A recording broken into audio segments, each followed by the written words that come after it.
বাংলাদেশের রাজনীতিতে এখন সবচেয়ে আলোচিত বিষয় হল বিএনপি মহাসচিব মির্জা ফখরুল ইসলাম আলমগীর এবং সাবেক প্রধানমন্ত্রী শেখ হাসিনাকে ঘিরে কথিত কল রেকর্ড ফাঁসের ঘটনা।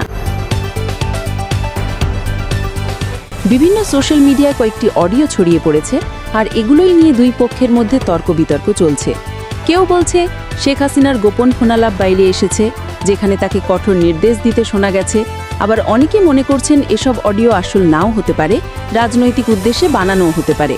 একটা কথা বলে রাখি, আমার নামে কতগুলি মিথ্যা অপপ্রচার চালাচ্ছে। আমি খুব অসুস্থ, আমি খুব দিন না অসুস্থ হতে যাবো কেন? কোনোটারই নিশ্চিত প্রমাণ এখনো পাওয়া যায়নি।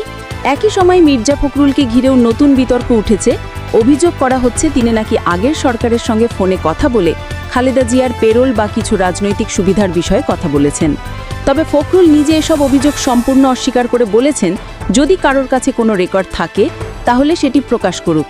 তার অভিযোগ, বিরোধী নেতাদের ফোন দীর্ঘদিন ধরে নজরদারিতে রাখা হয়েছিল।